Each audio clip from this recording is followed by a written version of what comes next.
All right, 24 past the hour. Live look at Capitol Hill this morning as the sun comes up over Washington. Mayor Pete Buttigieg surges to first place in Iowa in a new Monmouth University poll. Buttigieg up 14 points since this summer and now sits at 22%, leading the Democratic primary field in the first in the nation caucus state. He is statistically tied with former Vice President Joe Biden, who sits at 19%, down 7 points since August. Senator Elizabeth Warren has 18% of support among Iowa's caucus goers, down 2 points. Senator Bernie Sanders is up 5 points at 13%, and Senator Amy Klobuchar with 5% of support is up 2 points in Iowa. Joe, what do you make of Mayor Pete? I personally am not surprised. Well, let's keep this poll up. John Heilemann, we've been talking for some time about Mayor Pete's timing. Everything seems to be going well. He's organized well on the ground in Iowa. He really is set up for success to win that state. He's got the profile of the sort of moderate/progressive like Barack Obama in 2008 to win that state.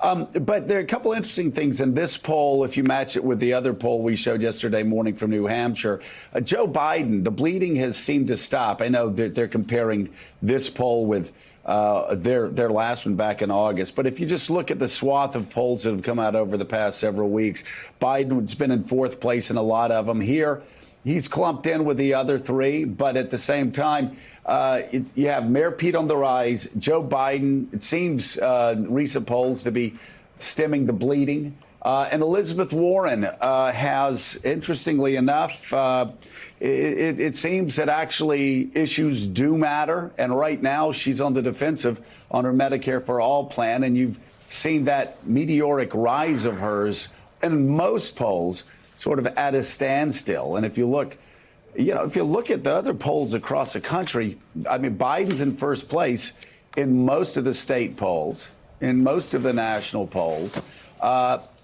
If he can have a respectable showing in the first two states, maybe he survives this thing.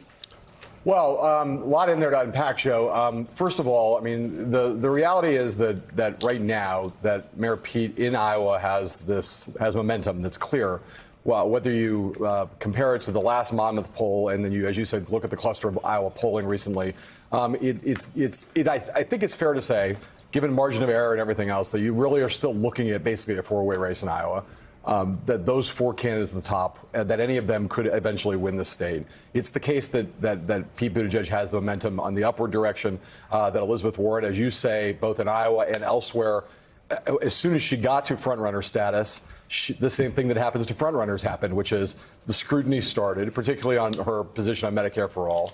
She got hit and had her worst of the four debates in the most recent, that last debate. She was on defense there, and it's taken a toll. There's no question about that. The question now, if you think about that dynamic, though, is it kind of early for Pete Buttigieg, in fact, to have got, if he is the front runner now in Iowa, the same thing that happened to Elizabeth Warren, which is the natural cycle of scrutiny, of attacks by rivals, of contrast in this upcoming debate, is now going to be focused on Pete Buttigieg, and we still are 85 days out from the Iowa caucuses. So when people talk about organize, and get hot at the end in Iowa, they don't mean 2 months out or 3 months out. The end means 2 or 3 weeks out. So again, not saying that Pete Buttigieg, he's in a good position right now. He's built a very strong organization. Elizabeth Warren has too. He has the momentum. She does not. But there is still, in Iowa terms, a lot of ground between here and caucus day in that first week of February. It is a lifetime. And Elise Jordan, you look at this poll, you look at the New Hampshire poll, and I'm curious what you think about Joe Biden. Again, word was he's falling into fourth place in a lot of the polls. And again, we're talking about him being within the margin of error. But in the last two polls in New Hampshire and Iowa, I mean, he's sitting in the high teens. He's sitting in second place. He's keeping it close up top. I don't think that Joe Biden is in all that bad of a position. I would point out that Mayor Pete is still polling at around 0% with African-American voters. And so who, at the end of the day, is going to actually have that support. And so far, in every poll I've seen from these early states with African American voters, it's been Joe Biden, and he has that strength. And so until Mayor Pete can really make inroads with minority voters, I don't see him being the eventual Democratic nominee. Thanks for checking out MSNBC on YouTube, and make sure you subscribe to stay up to date on the day's biggest stories. And you can click on any of the videos around us to watch more from Morning Joe and MSNBC. Thanks so much for watching.